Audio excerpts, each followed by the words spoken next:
Last year, an estimated 127 million people watched Super Bowl 59, and while it's too early to estimate how many people watched it this year, it's clear that the real viewership discussion is not around how many people watched the big game, but how many people watched the halftime show. Many people have performed the halftime show over the years, and many people only watch the game to see the show. However, this year was not a discussion about what type of music was going to be performed, but about who the performer was. So, let's talk about it. For Super Bowl 60, Bad Bunny was this year's performer. However, it wasn't Bad Bunny's music that was making headlines, it was the performer himself. Bad Bunny, whose real name is Benito Antonio Martinez Ocasio, is an accredited artist. This year alone, he won 3 Grammys just a week before his performance at the Super Bowl. However, the discussion was not about Mr. Ocasio's Grammys or about his performance, but instead about his language. Are we going to be able to understand him? Is he going to sing the entirety of the performance in Spanish? Will we be able to understand him? Thus, in an attempt to bridge the entertainment gap that was sure to happen, Turning Point USA decided that they were going to create their own Super Bowl halftime show, headlined by Kid Rock, who has sold over 25 million albums. I mean, who hasn't sang along to All Summer Long? And while this discourse is burdened by the political lens, I'd like to take a deeper look at this. Largely over the past few years, it has relied heavily on hip-hop related acts. Rihanna, Eminem, Snoop Dogg, Kendrick Lamar. And while these artists have leaned more towards hip-hop, they have been and are typical mainstream media hits. They have typical radio appeal along with their die-hard fans.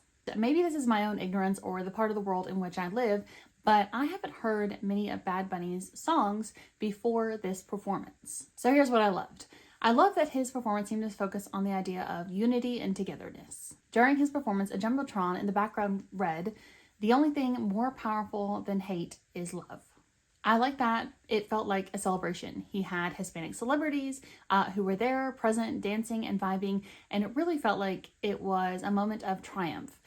There was even a wedding ceremony that took place during the performance, which I thought was really special. I also liked when he gave his newly won Grammy to a younger version of himself.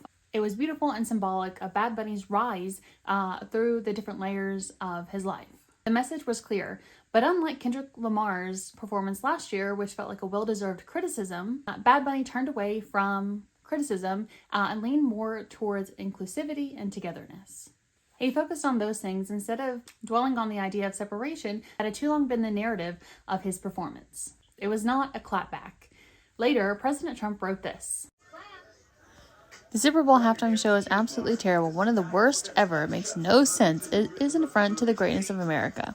And while many people may not have watched it due to preconceived notions, they were not shy on sharing their opinions afterwards. Fans noted the dancing, the language, the guest stars, all as reasons as to why they turned into the Turning Point USA show in the first place. As far as they were concerned, they had been proven right. The Turning Point USA show also featured pros and cons, with many people noting a notable Kid Rock lyric. "I like them underage. See some say that's statutory, but I say that's mandatory." Here, we have presented two sides of the division argument. Rock is supposed to be the headliner for what is supposed to be a more Christian, more American, more wholesome halftime show, while his lyrics present as anything but. And Bad Bunny, whether he likes it or not, was a representative of the other, which has been placed in a position of discomfort and contention due to our current government's focus on ICE initiatives and the deaths that have recently happened in Minnesota. So, are you racist or are you a Christian? Do you support ICE or do you support illegal immigration? This is what the discussion had become. It wasn't, this is what I want to watch, or this is the person that I enjoy listening to the most. It's choosing a side in more than just a football game. Sports, largely, are seen as the last vestige of togetherness that we have in American society. In everything else, there has always been division. And now, in music, which has always been political, has been thrust into the firing line of political talking points. Now, by connection, sports have been placed into this category. And after the show, people on Facebook were quick to note and make commentary on who they happened to watch. Me and my family watched this show and we loved it, or me and my family watched this show and this is what we thought. Those posts can no longer be seen as a dismissive throwaway. Instead, they are saying, this is where we stand. They are a declaration. This is where we stand. And if you don't stand with me, then perhaps we better unfriend each other online and in real life. How are we supposed to live peaceably with all men when we are continually being pushed into one corner or the other? How are we to define what corner we want to be in or what corner we are in? It has become no longer socially acceptable to say, I stand here on this issue and I stand here on another. It has really become black and white, or should I say red and blue. I, for one, do not like being labeled politically first before I am being labeled as a follower of Christ. And that is what is happening. We are abandoning our allegiance to God and instead blindly following an allegiance to a political party. We can no longer listen to music, read books, talk in public, make a Facebook post, or be social media friends with people who do not agree with us. If we can't do those things, then we are no longer participating in the society of being human. We can no longer empathize with those around us. We can no longer bear the fruit of the Spirit. Instead of patience, we are reactionary. Instead of being full of love, we are spewing hateful comments. Instead of charity, we hold on to everything but our opinions.